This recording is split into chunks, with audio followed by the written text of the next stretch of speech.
G'day everyone, David Bayliss here, 12 volt guru with BMPRO. Today I'm going to run you through a few do's and don'ts in regards to lithium batteries and give you a few of the tips on what you should be looking for when you're looking to buy a good quality lithium battery. We've got a few demonstrations here behind me which we'll go into in a minute of why you don't buy cheap and cheerful when it comes to a lithium battery. So some of the key benefits of lithium. Well, we know firstly that the weight. From a weight perspective, a normal AGM battery is going to weigh about 20 to 25, maybe up to 30 kilos, depending upon what size you get. So a standard 100 amp hour lithium battery is only going to come in at around 13 to 14 kilos. And you can see by one here, I've got here over here at the back, they're quite easy to pick up, no real weight, it's not an issue. Wouldn't be doing that if I had 30 kilos in my hands. All right, now the next one that you've got to be aware of when you're buying your lithium batteries is you're going to get a lot more cycles out of them. Now we've been testing some batteries at BMPRO, and our Invicta series in particular has been going now over for 2,500 cycles and is still holding up at over 70% capacity. Try doing that with an AGM. So an AGM battery, and we're discharging this lithium at 20 amps in, 20 amps out, an AGM battery is only going to last you 300 or 400 cycles, which means you will have replaced that AGM battery at least 5 or 6 times before this lithium battery is even gone. All right, the next one you're going to want to understand is you're going to get more energy out of it. So a 100 amp hour lithium battery, you can discharge it 90–95% down, whereas with a lead acid battery, it's recommended that you should only discharge it down to 50% of its remaining capacity. The reason for that is that over time, you're going to see that you can get a lot more ampere hours out of your battery with those extended cycles that I was talking before. So with an AGM, you can only take 50% capacity out and you can only discharge it, let's say 300 to 400 times, whereas a lithium, you're taking out 90 to 95% capacity and you're discharging that for over 2,000 or 3,000 cycles. Okay, now charge rates. You can get a lot more energy in and a lot more energy out than you can with a lead acid battery, and it'll still hold up at a high voltage. With a lead acid battery, the faster you drain that battery, the less battery capacity you're going to have. With an AGM battery, if you discharge it slowly, you get a lot more capacity out of it. But with lithium, the way it works is that you'll get a large capacity out of it whether you're discharging it fast or slowly, a lot more than what you would with an AGM. And the last one, the winter mode. So when a battery goes into storage, an AGM, especially a tired AGM battery, is going to self-discharge itself over time a lot faster, whereas with a lithium battery, you're likely to only see about 1, maybe 2 amp hours discharged per month. So you can store them for up to 6 months without having to recharge them. Now our recommendation is that you recharge them at every 3 to 4 months, but it could be up to 6 months and you won't experience any issues whatsoever. Okay, now I'm going to show you through some of these batteries over here and talk you through what maybe has gone wrong with some of them and why you should be investing in a quality battery. So with this battery over here, you can see that the case is expanded out and it's actually melted and pushed its way out. It's had a bit of what they call a thermal runaway experience.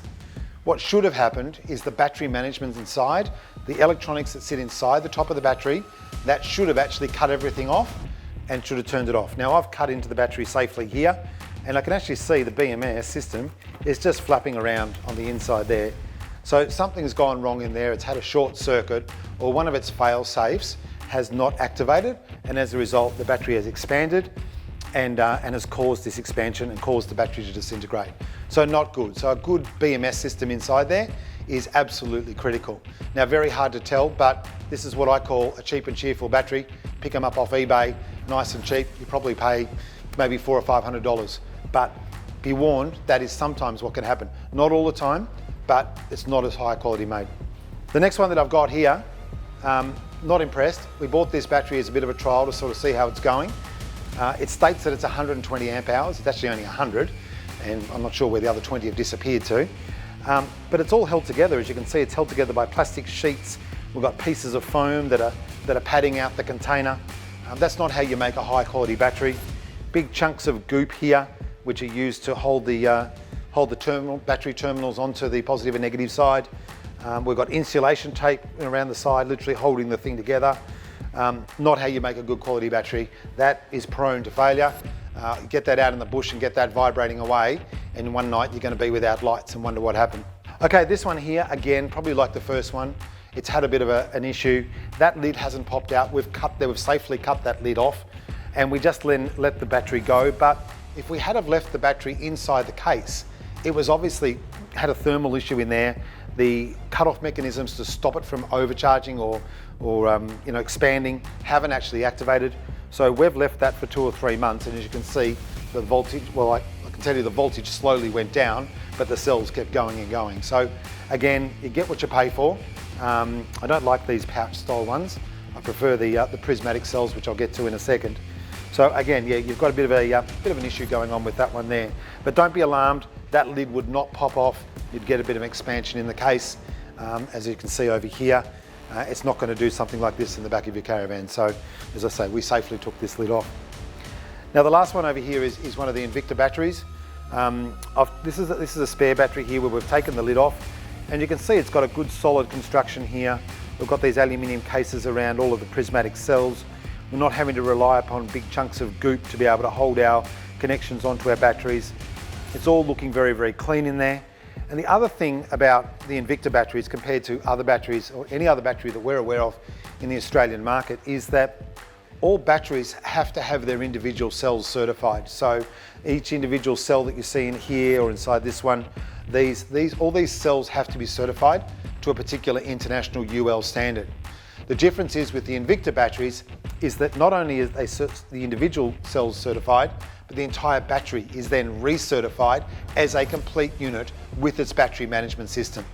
So this battery management system, and the reason you're seeing here issues is because the battery management system is failing. When these are tested, they test the battery management system in there. So is the over voltage protection working? Is the over temperature? All these protection mechanisms that are built into BMSs, they're actually testing it as a complete system. These might have been tested, but certainly are not certified to the highest UL standards in the world as a complete system. So there you have it. Hopefully that's given you a little bit of an overview on why lithium's a great option to go for. And secondly, some of the things to look out for or to ask for when you're getting your battery, when you are buying a lithium battery, what can you be asking for? So you'd be asking to see what level of certification it's got. Actually ask for the testing. Ask to see it. Have they tested it? I mean, a battery down here says over 2,000 cycles. To me, that begs the question, what, you've never tested it to 2001 cycles? So our batteries have gone through all of that testing, and it's something you've got to be very, very careful of. So hopefully that's given you a few tips. Safe travelling out there.